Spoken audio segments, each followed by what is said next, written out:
7 ans de prison pour Christophe Glaise. Hier, tribunal de Tizi Ouzou, 100 km d'Alger. Le journaliste de SoFoot a écopé de 7 ans de réclusion en appel, confirmant la même peine que lors de son premier jugement. C'était en juin dernier. Rappelons que le journaliste français donc, réalisait un reportage pour le magazine SoFoot sur le club algérien de la JSK, la Jeunesse Sportive Kabylie.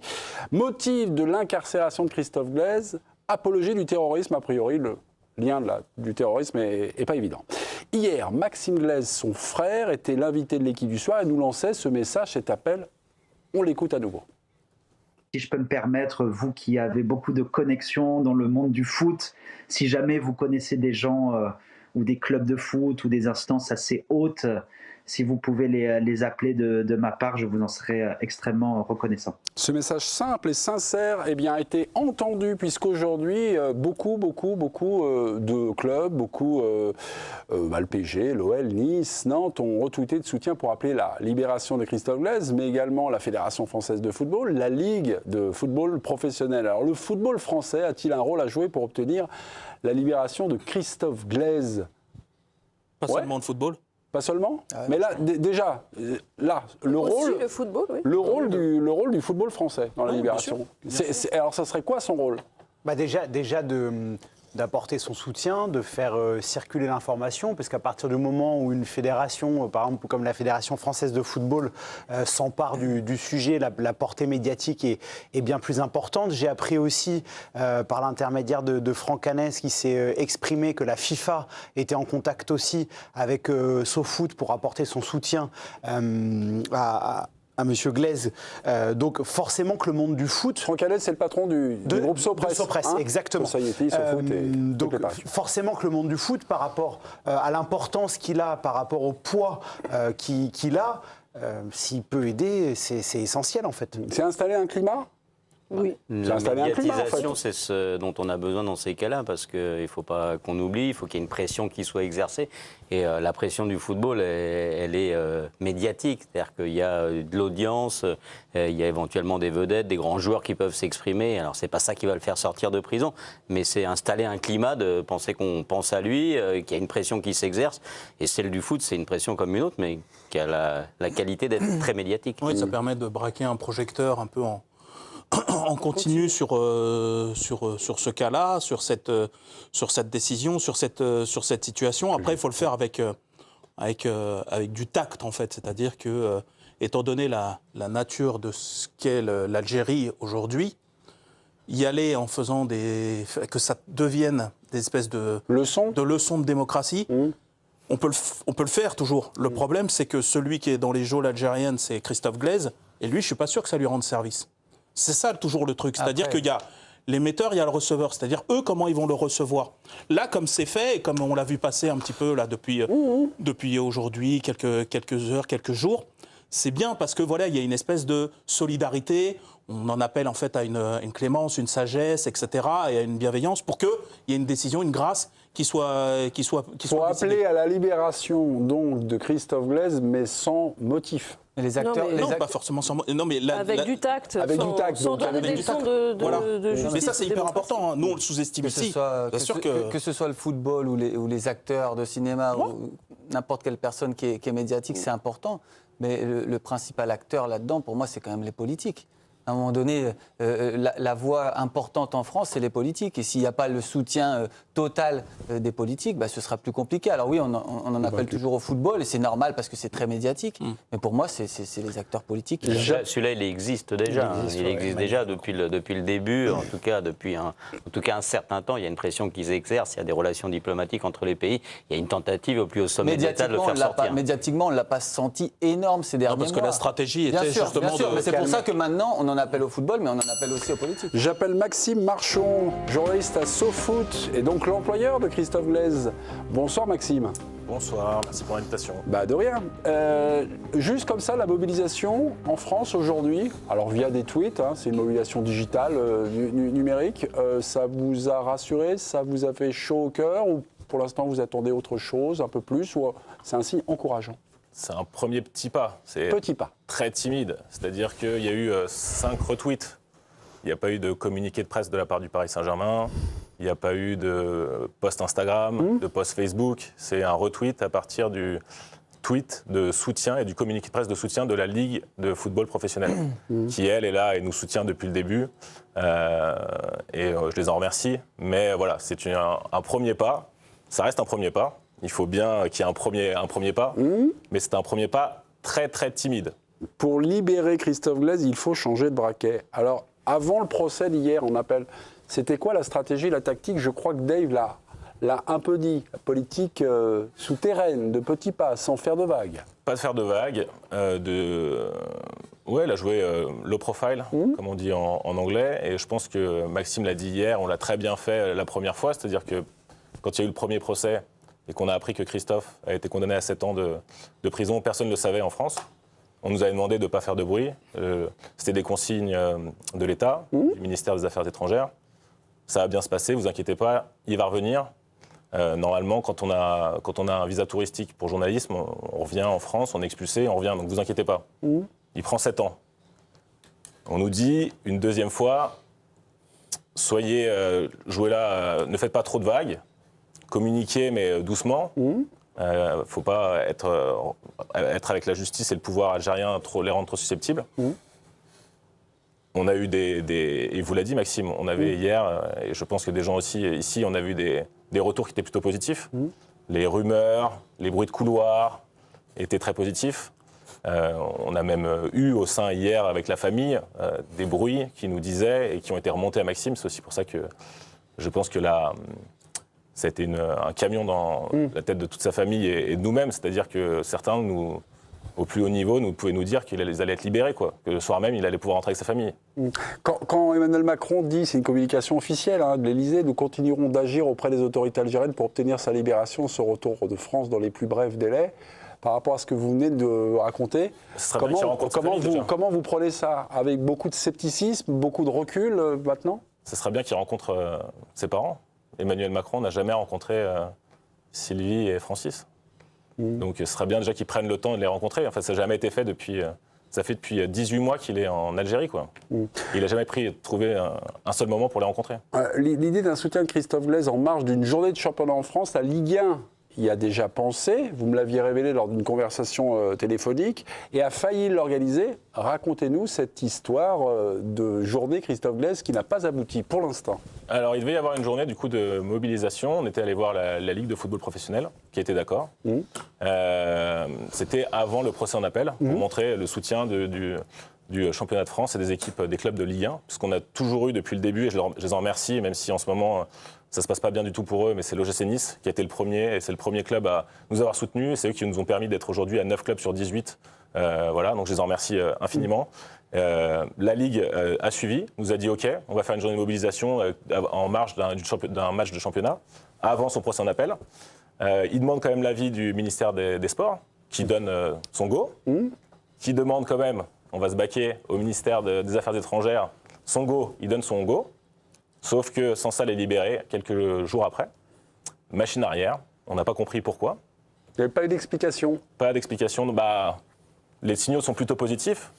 Boualem Sansal est rentré, donc si c'est positif, ça va être aussi positif pour Christophe. Donc essayons d'être le plus calme possible et le plus... voilà. Faisons pas de vagues, ne faisons pas de vagues. Rappelons aux téléspectateurs de Boualem Sansal qui a été gracié par le président Tebboune au mois de novembre dernier. D'ailleurs, cette libération, cette grâce de Boualem Sansal était accueillie comme un bon présage pour la libération de Christophe. Vous avez peut-être une analyse un peu différente par rapport à ça. Est-ce que vous pouvez nous la confier? J'ai lu que Boualem Sansal avait dit aujourd'hui que c'était plutôt une bonne chose, finalement, puisqu'il pensait, il était à peu près sûr, à 100%, que Christophe allait être libéré grâce par l'intermédiaire d'une grâce présidentielle. Nous n'avons aucune rumeur, aucun bruit de couloir nous permettant d'affirmer ça. Donc, il y avait des signaux positifs la première fois, on les a crus. Il prend 7 ans. Des signaux positifs la deuxième fois, on y a cru. Il reprend 7 ans. Enfin, il y a un moment où on a le droit d'être chat échaudé, craint l'eau froide plus de 2 fois, quoi. Sur le volet judiciaire, hier, donc, Christophe Glaise a été condamné à nouveau à 7 ans de prison. 2 solutions s'offraient désormais à Christophe. Soit il accepte la condamnation, soit il se pourvoit en cassation. Quelle est finalement la solution ou la voie choisie par Christophe Glaise et sa famille? Alors pour l'instant, rien n'a été décidé. Aujourd'hui, Maître Emmanuel Daoud, son l'avocat avocat français, ouais. lui a rendu visite en prison aujourd'hui. Il nous a remonté le fait que Christophe avait encore une fois le moral, qu'il y croyait, qu'il était prêt, comme nous, à repartir au combat. Il l'a trouvé en forme et il devait voir avec lui et se concerter. Il ne voulait pas prendre de décision. Ils n'ont pas encore pris de décision entre le pourvoi en cassation et la demande de grâce. Donc il n'y a encore rien qui a été décidé de ce point de vue-là. Je vais faire une confidence aux téléspectateurs. Christophe Glaise, il y a 3 groupes. Il y a la famille, évidemment, qui est très présente autour de lui. Il y a RSF, donc Reporters sans frontières, qui est aussi un peu les conseillers, qui ont l'habitude de ce genre de situation. Puis il y a l'employeur que vous représentez ce soir, Sopress. Vous, quel est finalement votre diagnostic? Est-ce qu'il doit se pourvoir en cassation ou est-ce qu'il doit accepter sa condamnation? Est-ce qu'on peut en parler? Je ne suis pas spécialiste de la juridiction et je ne suis pas spécialiste encore moins de la juridiction algérienne. Donc, Donc vous n'êtes pas compétent pour vous en parler et j'ai peur de dire une énorme connerie. Donc je préférais ne pas m'avancer là-dessus. Ils ont 8 jours pour décider. On a 8 jours pour décider. Oui, ça on le sait. La famille, voilà. Donc on le saura assez vite. Mais j'ai peur de vous dire une grosse boulette là. Donc je préfère ne pas m'avancer. Le principe de prudence, on le comprend tout à fait. On se posait la question si Christophe Glaise enclenche la cassation, est-ce que l'idée d'une grâce présidentielle est gelée? Ou alors, non, ça peut être fromage et dessert. J'ai compris que même s'il se pourvoyait en cassation, la possibilité d'une grâce n'est pas interdite et n'est pas exclue automatiquement. Donc potentiellement, il peut y avoir pourvoi et grâce. C'est ce que j'en ai compris. On fait beaucoup de débats sur Christophe Glaise donc depuis son incarcération et depuis finalement son arrestation, ça fait 18 mois. Il est rentré en Algérie avec un visa touristique et non professionnel, visa journalistique. Christophe Glaise l'a reconnu hier qu'il a eu tort, qu'il avait fait une erreur au tribunal. Maxime, pourquoi il est parti en Algérie avec donc le mauvais visa? Est-ce que vous pouvez nous répondre à cette question? Parce que les personnes qui sont autour de la table et qui ont leur carte de journaliste savent qu'on ne peut pas rentrer avec un visa journaliste pour faire un reportage en Algérie, sinon ils nous refusent d'y rentrer. Donc, J'ai regardé Étienne Moati qui a fait oui, comme ça. Oui. Ah oui. Bah oui, c'est toujours le même débat. Et de savoir si on demande le visa, on ne l'a pas. Donc si on veut travailler, on y va comme ça. Et en plus, on imagine que, en effet, la seule sanction qui serait possible, ce serait une expulsion du pays. Et donc rien de très grave. Là, c'est beaucoup plus grave. L'affaire Christophe Glaise en 5 dates à présent pour nos téléspectateurs, soyons didactiques. 15 mai 2024, départ en Algérie. 28 mai 2024, arrestation de Christophe Glaise. 29 mai 2024, placement sous contrôle judiciaire avec interdiction de sortir du territoire. Le 29 juin, on en a parlé avec Maxime, procès en première instance, 7 ans de réclusion. 3 décembre, donc hier, procès en appel, les 7 ans sont maintenus. Dans ces 5 dates-clés, là qu'on voit, il y a quand même quelque chose qui est extrêmement frappant. C'est la rapidité de l'arrestation de Christophe Glaise, puisqu'il pénètre en Algérie. 13 jours plus tard, il est arrêté. Alors, on parle, il y a des choses qu'on entend. Moi, je vous fais quelques confidences que j'ai entendues, puis vous me dites si c'est intéressant, si ça peut expliquer, on va dire, les tourments et les déboires judiciaires de Christophe. Il aurait rencontré Salah Assad, qui est un membre, pour les téléspectateurs, un membre de la grande équipe d'Algérie en 82, et puis après, dans les années 90, qui a pris part activement à la politique et à la guerre civile en Algérie. Cette interview, on m'a raconté, cette rencontre a fait tout basculer et a provoqué l'arrestation de Christophe. Est-ce que ça, vous pouvez nous l'apprendre, nous le confirmer ou nous le démentir, hein? J'ai vraiment pas du tout ces infos-là, surtout que, en fait, moi-même, j'ai eu Salah Assad pour un reportage que j'avais fait. Je l'avais eu au téléphone, j'ai même pas réussi à l'avoir. Quand j'étais parti moi-même en Algérie pour faire un reportage sur l'Académie Guillou et sur l'équipe algérienne. Et Salah Assad, qui a été un joueur de la grande équipe algérienne de 82, qui s'est fait sortir avec le match de la honte entre l'Allemagne et l'Autriche. Ils se sont fait éliminer parce que l'Allemagne et l'Autriche se sont mis d'accord pour sortir l'équipe algérienne. Ils se sont mis d'accord sur un match nul. C'est l'inventeur de la virgule bien avant Ronaldinho, déjà. Un joueur génial. C'est lui. Et lui avait été emprisonné ensuite. Il faisait partie du FIS. Et il avait été emprisonné. On voulait raconter son histoire et je l'avais eu au téléphone. Et pour moi, je n'ai aucune information comme quoi. Vous me l'apprenez.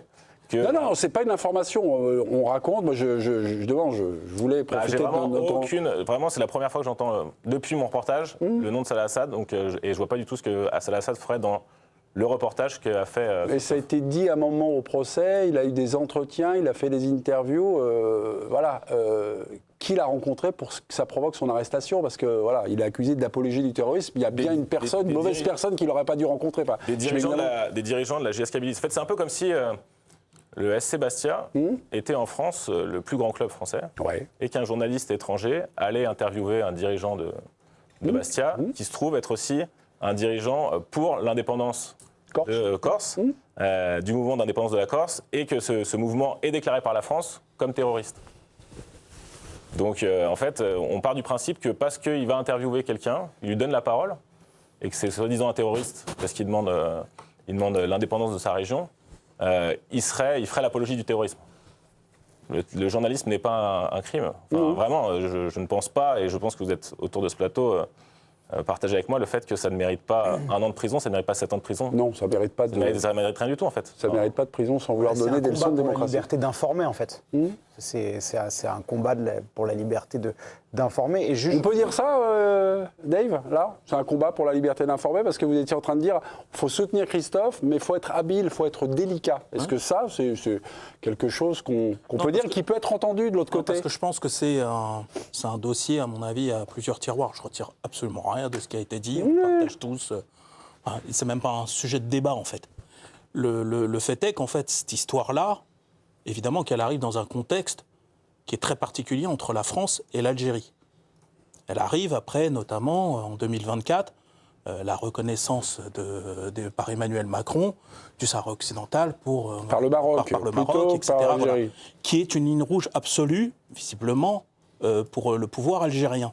Et qu'en fait, je pense, et tout a l'air de concourir à ça, qu'à la fois le dossier Boualem Sansal et à la fois le dossier Christophe Glaise sont des dommages collatéraux, mais d'une gravité inouïe. Hein. Moi, je suis traumatisé par cette histoire, pour tout dire. Je vous le dis. Ça me trotte dans la tête, parce qu'évidemment, en étant tous journalistes aussi, on ne peut pas s'empêcher d'un petit peu projeter et de se dire « Waouh, ça pourrait nous arriver, ça aurait pu nous arriver si on avait été amené à faire le même type de reportage. » Donc, pour tout dire, voilà, c'est ça ma position. Mais le fait est qu'effectivement, une fois qu'on a parlé de la liberté d'expression, etc., qui nous est chère, etc., je pense qu'il y a d'autres ressorts et qui payent d'autres choses qui le dépassent complètement, qui dépassent ce sujet-là. Quand bien même, peut-être, il y aurait des lignes de fracture par rapport à un représentant de la JSK qui aurait d'autres activités, etc. Je pense que ça va beaucoup plus loin que ça et que, hélas, ça arrive dans une période de crispation absolue. C'est pour ça que tout à l'heure, je parlais de délicatesse. Parce qu'en ce moment, c'est fil rouge, fil bleu. Hein. Je veux dire, la moindre virgule en trop, le moindre truc, peut crisper, mais de façon, dans des proportions que nous, on imagine mal. Donc c'est pour ça que je dis, prudence sur ce dossier, que le soutien il soit massif, mais le plus massif possible, etc. Juste, et c'est tout à l'heure, Étienne parlait des politiques. Gare à la politisation aussi de ce dossier-là. Parce qu'effectivement, je commence à entendre des choses sur et pourquoi Benzema ne s'exprime pas, et pourquoi Zidane ne s'exprime pas. Vous l'avez entendu, commencez. Quand ça commence à être récupéré, c'est jamais pour le bien de l'ami Christophe Glaise. C'est pour d'autres dessins. Et c'est pour ça que prudence sur ce dossier. Mais le plus important, et vous l'avez évoqué, celui qui peut agir concrètement, là pour le coup, c'est le président de la République. Il est en première ligne maintenant. En première ligne. Sa ligne de communication par rapport à ce qu'on a évoqué, ce que vous nous avez rapporté aussi sur le fait de rester discret, de ne pas faire trop de vagues. Je pense que toutes les parties l'ont respecté. Maintenant, une fois que la décision est tombée, maintenant c'est au président de la République, et c'est lui seul qui a le réel pouvoir d'entamer ce type de discussion et d'au moins d'apporter un soutien physique à la famille. Maxime, il y a quelques minutes, vous avez dit, en fait, il faudrait que le président Macron rencontre physiquement les parents. C'est aussi finalement ces dessins-là pour avoir un contact, pour avoir un relais direct. Bien sûr, parce que ça se passe entre Macron et le président Tebboune. Ça ne se passe pas entre le ministère des Affaires étrangères français et le ministère des Affaires étrangères algérien. Ça se passe entre les deux. Donc il faut qu'ils s'en saisissent. On attend qu'Emmanuel Macron s'en saisisse directement. Et aussi, le monde, on en appelait au monde du foot, pour caisse de résonance, pour que la population, la société civile, entendent parler de cette histoire et se mobilisent. C'est aussi pour ça que ce soir, on en appelle à toutes les mairies, tous les citoyens qui nous écoutent ce soir et qui puissent demander à leur mairie de mettre sur le fronton. RSF est là et nous épaule pour nous aider. Et RSF envoie à toutes les mairies eux-mêmes, sur leur argent, des bâches pour qu'ils puissent les installer sur les frontons de leur mairie. Donc si vous êtes citoyen et que cette histoire vous touche, n'hésitez pas à demander à votre maire ou votre adjoint au maire de contacter RSF. Ils se feront un plaisir de vous envoyer des bâches pour les mettre sur toutes les mairies de France. Merci beaucoup. Vous n'êtes pas venu seul, vous êtes venu avec un numéro. De quoi s'agit-il? Viva l'Algérie, SoFoot. C'était pour dire que le pouvoir algérien s'est trompé d'ennemi en mettant Christophe en prison. Le seul couve de l'histoire de SoFoot qui est consacré à... Est-ce que vous pouvez juste remonter la couve? Vous allez t'en serrer, vous allez voir, on va la voir, la belle couve. Voilà, merci beaucoup, Maxime. Continuez, pardonnez-moi. Donc, l'Algérie, donc c'était suite à la victoire de l'Algérie des Fennecs en 2019 à la CAN. Ouais. Récit d'une passion unique. Et figurez-vous, ironie du sort, qui a écrit ce papier? C'est Christophe Glaise. Non. Si. Ouais. Donc, Christophe Glaise n'est pas du tout l'ennemi ni de l'Algérie, ni des citoyens algériens, et on veut le dire au pouvoir algérien. Si c'était un agent de la DSE couvert, parce qu'on peut lire aussi sur les réseaux sociaux des théories aussi loufoques et complotistes sur qui peut être Christophe Glaise. Christophe Glaise est un journaliste, et il n'a rien du tout contre l'Algérie. Et c'est même lui qui a écrit ce papier. C'est assez malheureusement tragique et ironique quand on y pense. C'est la seule couve de l'histoire de SoFoot consacrée à l'Algérie et qui met en avant leur passion pour le foot. Voilà. Reportage écrit par Christophe Glaise. Merci beaucoup, Maxime. Merci à vous. Merci encore à vous pour... Merci. Non, mais voilà. Bonne soirée.